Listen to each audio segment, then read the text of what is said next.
On va se faire une analyse donc Bitcoin, Ethereum, XRP, les grosses cryptos, puis les actions qui sont de près ou de loin liées, au minage et à la détention, de cryptos. Pour faire un petit point rapide, je l'espère, en une dizaine de minutes, ça sera le challenge et on va commencer par un point important. Dans quelle mesure la durée d'une hausse des prix peut impacter, le minage et donc éventuellement les cryptos. Donc on voit au niveau du Brent, on est quand même parti pour encore probablement quelques jours à travailler cette figure-là et la question, soit on casse par le haut sur une escalade et auquel cas on se pose réellement la question d'une récession du monde au-delà de la stagflation, de la hausse de ces prix de l'énergie, comment ça impacte, le minage et donc comment ça peut impacter les prix d'un actif qui reste un actif à risque comme le bitcoin où on peut se dire que, à ce stade-là, mais c'est certainement du flux du Moyen-Orient qui vient quand même, en chercher un petit peu et dans quelle mesure justement, lorsque l'Iran sera terminé et qu'il faudra reconstruire et qu'il faudra, investir en Arabie Saoudite et dans les différents Émirats, dans quelle mesure est-ce qu'on doit vendre un certain nombre d'actifs pour pouvoir renflouer les caisses d'une désinflation, de déflation, d'une crise économique dans le Moyen-Orient? Ça aussi, c'est une question que je laisse en suspens. Si vous avez un avis, je suis preneur dans les commentaires. Sinon, par avance, merci pour tous les likes, merci pour les commentaires. Voilà, c'est ce qui permet de faire ces vidéos et de les faire vivre un petit peu et d'aller chercher, un petit peu l'intelligence collective et c'est ça, pour moi, que je trouve passionnant en tant qu'investisseur, c'est toujours un petit peu la psychologie de la foule. Donc on va aller chercher nos petites copines, les cryptos et on va commencer par le bitcoin qui quand même, on le voit, était dans la peur de la disruption de l'IA aussi d'une manière générale comme le logiciel depuis 6 mois. Et contrairement au logiciel, sur cette semaine, dernière, est beaucoup plus résilient. Donc si on pousse un petit peu les figures, on est toujours dans les figures de construction. C'est pour ça que je ne me suis pas trop forcé à faire une vidéo la semaine dernière, parce qu'il n'y avait pas grand-chose à dire par rapport à ce qu'on s'était dit les fois d'avant. Mais si vous voulez, qu'on continue, je pense qu'on continuera à faire ça tous les lundis. Donc on reste en gros dans la figure, toujours dans une tendance baissière de court terme, dans une tendance haussière de long terme et donc dans une situation moyen terme de neutralisation. Et ça, c'est une figure qu'il faut regarder parce qu'elle va être importante celle-là. C'est-à-dire que tant qu'on va tenir cette zone des 68-69, je pense qu'on peut rester positif sur une capacité du Bitcoin à se lâcher et à aller chercher la zone des 80 000 à 85 000 dollars. Ça restera pour moi une zone de prise de profit. Donc on reste dans un monde, prends ce qu'il y a à prendre, je prends des profits, et ensuite, si j'arrive à tenir, on commence à avoir un petit peu plus d'espoir sur un retournement moyen, long terme, court terme qui se revalide et donc éventuellement une relance de la tendance. Mais ça va devoir passer par cette mode parce que soit ça fait ce scénario positif-là, soit ça rame un petit peu plus, soit ça repart directement sud. Et ça aura été qu'un rebond technique en mode retracement pullback de la tendance baissière que nous avons eue, mais absolument pas un inversement de tendance. Donc c'est là où il faut faire attention. Pas parce que vous avez un rebond qui se valide vers cette zone des 77, 80, 85 qu'il faut partir en mode bull run pour autant. Il va falloir rester encore un petit peu prudent et procéder par étapes. C'est pour ça que je reste plutôt en mode ce qu'il y a à prendre. Mais en tout cas, il y a un plan. Il y a un plan, il y a des stops qui sont clairs et il y a un ratio gain-risque qui devient intéressant. Et on sait que si en gros on pète les 67 et les 65 000, à ce moment-là, on devra, je pense, rejouer l'achat sur le Bitcoin, mais probablement dans une zone comprise entre les 59 et les 55. On ne déroge pas à cette idée-là que si on pète cette figure par le bas, on aurait, je pense, une capitulation et une dernière jambe baissière pour aller chercher ces niveaux-là, mais que je trouverais intéressant à acheter, en tout cas à voir une réaction acheteuse sur ces zones-là. Parce que, en gros, le scénario positif qu'on a ici, ben, on le remettrait à plus tard sur ce niveau-là. C'est quand même à un niveau, je pense que tout le monde voit et ça oblige pas forcément à ce qu'il soit touché, mais voilà.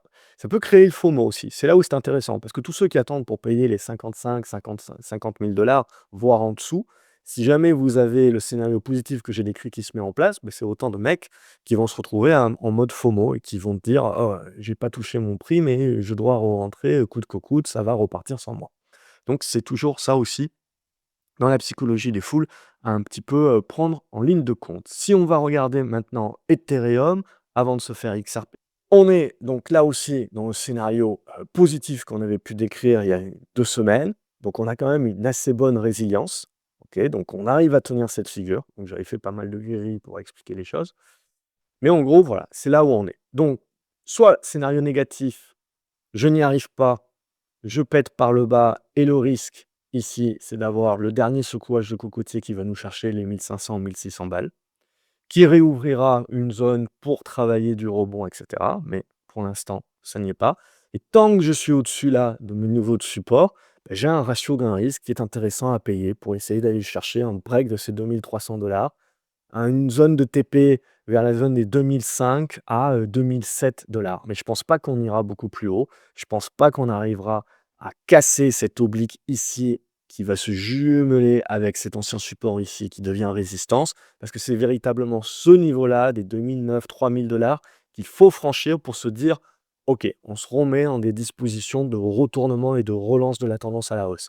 Et je pense pas que c'est un truc qui peut partir en ligne droite. Je pense qu'éventuellement, il y a la place pour faire du rebond ou pour continuer de construire et prendre notre temps et peut-être là, jouer le retournement sur, en gros, de l'été. Ça va coïncider avec le changement à la tête de la Fed, potentiellement, Warsh qui, nous baisserait les taux alors qu'on n'en a pas forcément besoin, patati patata. Il peut du QE, il peut y avoir un certain nombre de choses qui créent du forcing juste avant les midterms qui peuvent réinsuffler du risque sur les actifs risqués.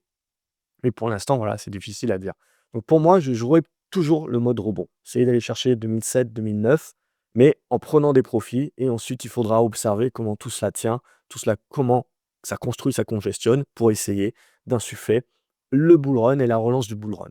Si vous repassez, si on va chercher ces niveaux-là, et puis derrière que vous repassez sous les anciens niveaux de résistance, c'est-à-dire 2003, et vous repassez en dessous, bah, c'est à nouveau une faiblesse. C'est le truc qui aura besoin encore de ramer un petit temps, mais on aura l'occasion d'en reparler à ce niveau-là. Si je vais regarder maintenant du côté du XRP, la donne est similaire, mais pas non plus exceptionnelle, c'est-à-dire qu'il me manque quand même un petit peu de signal, c'est-à-dire que là, j'aurai un premier pré-signal qui me permet de prendre la position pour essayer d'aller chercher cette zone-là, vous voyez, cette zone des 1,60.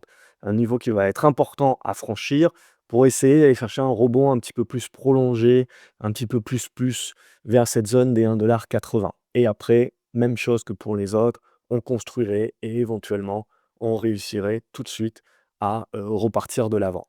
Scénario alternatif, c'est qu'on fasse le rebond ou qu'on n'y arrive pas et qu'on retombe, ce serait de revenir chercher une zone comprise entre les 1,15 $ et les 1 $, qui pour moi, en fait, au seraient des points à acheter dans le sens où le scénario qu'on a ici, qu'on construit, serait toujours valide, mais remis à plus tard et sur une base plus basse, qui ferait qu'on aurait un potentiel plus grand. Donc c'est là où c'est important de pas forcer et de conserver. C'est-à-dire qu'on tente des choses ici, on ne sait absolument pas si c'est le point bas. De la même manière que quand on était ici, on pouvait tenter des choses. Ça casse par le bas, on dégage et on retente le coup plus bas. La même chose, on peut tenter du rebond, etc. De cette même manière-là, ça peut se faire rejeter et relancer la tendance baissière, on dégage et on reviendra sur la zone des 1 $ pour retenter le coup. On voit si je distribue un petit peu mon oblique ici et qu'on prolonge un petit peu les figures, on peut même aller chercher un petit peu en dessous des 1 $, histoire d'aller chercher des stops sur les mecs qui sont à 1 pour creuser un petit peu. Bref, ça va être cette zone 0,90 $. S'il doit y avoir une nouvelle jambe ou une dernière jambe de baisse sur les cryptos, voilà, je vous ai donné les différents niveaux sur lesquels on peut potentiellement patienter et attendre et se dire, voilà, ça c'est des niveaux sur lesquels on retentera des rebonds, on retentera des constructions et ça demandera du temps. Donc c'est là où c'est important de se dire que même si ça casse ici par le bas, par le haut, lapsus, et qu'on a les rebonds qui s'engagent tout de suite, il faut rester pour moi en mode trader et il faut pas penser que le bull run va repartir en ligne droite. C'est possible, mais il va falloir être, Saint-Nicolas et un petit peu croire ce que l'on voit et attendre de voir. Si on va regarder, AV, Même idée, on est pile poil sur le support, donc 2 choses l'une, soit je n'y arrive pas, je casse par le bas et je vais chercher éventuellement une capitulation vers la zone des 70 $. Soit j'arrive à valider un petit peu mon rebond, je fais un petit peu de mieux, mais vous le voyez, j'ai encore du boulot. Je peux aller chercher la zone des 115, ce qui est un rebond toujours appréciable. Mais voilà, je vais quand même encore ramer. Et si j'arrive à passer, je vais aller chercher une zone comprise entre les 130 et les 145 $, qui pour moi reste une zone de prise de profit. À partir du moment où je prends les profits ici, derrière, soit je rame un petit peu plus, ça me permet de créer les congestions, et c'est là que je commence à créer ma confiance et que je commence éventuellement, si je sors par le haut, à libérer un renouveau un petit peu plus durable en mode plus que du rebond technique. À ce stade-là, il faut prendre tout rebond comme un élément technique et pour moi, toujours avec une casquette trader. Alors évidemment, ceux qui sont long terme, etc., et qui veulent le rester, très bien. Mais je pars du principe que c'est pas moi qui décide de mon horizon de temps, c'est le marché. Donc, si j'ai envie de me dire: «Tiens, là, c'est un bon prix pour que je puisse conserver tant que le marché me donne raison», très bien. Mais à partir du moment où je vais péter les 90 $, je me dois de larguer ma position, même si je suis long terme. Je largue ma position pour revenir plus tard. En gros, c'est ma prise de décision sur cet actif-là et mon suivi sur cet actif-là qui sont long terme. Mais c'est pas nécessairement ma position en mode je me force à être buy and hold, et cetera. Pour moi, c'est important de bien faire le distinguo des 2. On peut, terminer par du Solana, et si vous avez une crypto en particulier que vous trouvez intéressante et que je peux retrouver sur PRT parce qu'ils ont pas toutes, n'hésitez pas à me proposer en commentaire et je tenterai, si je trouve que il y a un truc pédagogique ou une config qui est vraiment intéressante, de la passer la semaine prochaine. Je vais terminer avec Solana où c'est la même chose, toujours une tendance baissière, et là pareil, on a besoin de déborder l'oblique pour aller chercher les 2 horizontales qui sont vos 2 objectifs de prise de profit, et après on attendra de voir si dans la correction, on arrive à conserver les anciennes résistances en support, et là, vous aurez un petit quelque chose, ça nous pousse à l'été, vous voyez, qui nous permettra de dire: «OK, est-ce qu'on retourne la tendance ou est-ce que ce n'était qu'un rebond technique à l'intérieur d'une tendance qui reste baissière et on recasse tout par le bas?» Sinon, potentiellement, on n'y arrive pas. On est en mode le marché décide d'être en mode récession pour l'Iran, le truc, le machin, et je pense qu'on peut aller viser la zone des 60 $ avant de se dire: «On retentera quelques rebonds». Donc voilà, on est typiquement là sur des niveaux qui sont super importants parce qu'on va décider de soit partir tout de suite à la cave pour un dernier test en mode secouage de cocotier d'un point bas, auquel cas, il ne faut pas trop forcer les trades maintenant, il faut les lâcher assez rapidement et puis on reprendra plus tard. Soit, voilà, là, on a peut-être des premières positions d'anticipation sur des breaks d'oblique pour accumuler les positions ou en prendre, pour essayer de jouer le rebond et voir jusqu'où il nous peut nous mener, tout en gardant en tête que ça reste du rebond technique et pas penser tout de suite bull run, ligne droite, et cetera. Ça peut toujours arriver dans le monde des cryptos. On n'est jamais à l'abri d'un discours de Trump, d'une décision, d'un truc, d'un machin qui peut mettre le feu aux poudres. Mais pour l'instant, voilà, c'est pas ce qu'on va privilégier. On va privilégier donc des prises de profit si on décide de faire ça. Et pour ceux qui préfèrent attendre les signaux plus moyen à long terme, bah, il faut patienter probablement mai, juin, on aura une vue peut-être un petit peu plus claire pour les plus moyens long-termistes. Ah, pas de secret, quand on va regarder un titre comme Stratégie, par exemple, bah, on va retrouver tout ce qu'on s'est expliqué sur les cryptos jusqu'à maintenant, c'est-à-dire une tendance qui est baissière, on stoppe un petit peu l'hémorragie dernièrement, on crée les congestions, et puis voilà, va falloir bosser. C'est-à-dire passer la zone des 134 pour aller revenir tester la zone des 150, j'arrondis, pour essayer de déborder et délivrer éventuellement un rebond qui est quand même assez juteux, mais qui resterait un rebond dans une tendance baissière vers la zone des 190. Donc on resterait là aussi dans des prises de profit. Mais pour du trading, pour du profil trading, pour du profil peut-être moyen long terme en disant: «Je prends l'opportunité de payer le prix et je vois jusqu'où ça m'amène». On est sur des niveaux, qui sont plutôt clairs avec des bons ratios gain-risque parce que sous les 115 à peu près, 115, 115, j'irais même jusqu'à la zone des 108, 107, on peut conserver et on invalide si on passe en dessous. Parce que là, on aurait probablement un petit dernier des Mohicans qui nous amènerait, ça peut aller vite sur stratégie, mais en gros, c'est pour ça, je préfère pas rester en position pour voir jusqu'où le marché peut l'amener. Si on lâche cette zone-là, ça peut aller très, très vite, vous voyez, vers la zone des 70, 60 $ et cetera, ça peut aller très, très vite. Donc je pense, voilà, il y a une zone qui est intéressante à travailler pour jouer du rebond technique sur crypto, mais si on pète les supports, on a des bons ratios gain-risque actuellement, mais voilà, il faut avoir la discipline de pouvoir lâcher si on pète les supports, quitte à revenir plus tard, mais pas conserver en mode ça va remonter ou le support va on aura toujours l'occasion de re-rentrer si ça nous redonne un signal. Ça va pas chercher les 60 $, ça tient un petit peu, ça tient sur 100, 102, 103 et puis ça relance. On aura toujours l'occasion.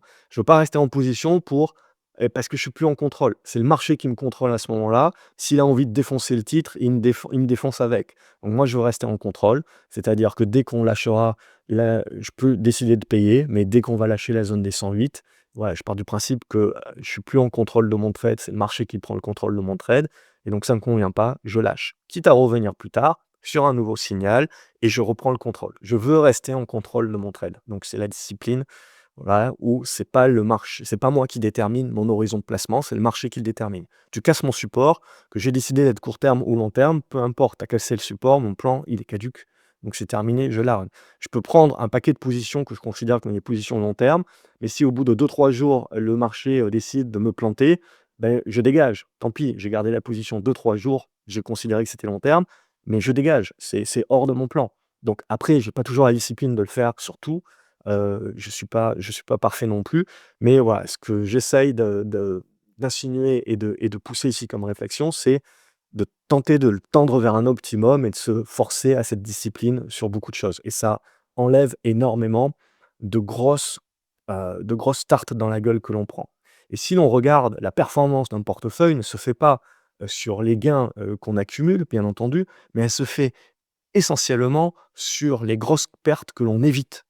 En fait, il y a plus à gagner à éviter les grosses pertes que à accumuler, une fois où on a raison de plus et encore un trade gagnant. Donc c'est vraiment avoir cette vision marathon plutôt que cette vision, sprint. C'est ça que je voulais vous pousser. C'est pour ça qu'on fait 5 minutes de plus sur les vidéos. Voilà ma justification. Voilà, merci encore pour les commentaires, pour les likes, ça fait toujours plaisir pour les personnes qui partagent ces vidéos à d'autres, à l'atmosphère et à la communauté, Bitcoin, si ça peut aider, certainement à voir les vues un petit peu d'un angle plus haut et un petit peu moins terre à terre et voilà, je vous retrouve dans les commentaires. Je vous dis à la prochaine vidéo. Salut et à la prochaine.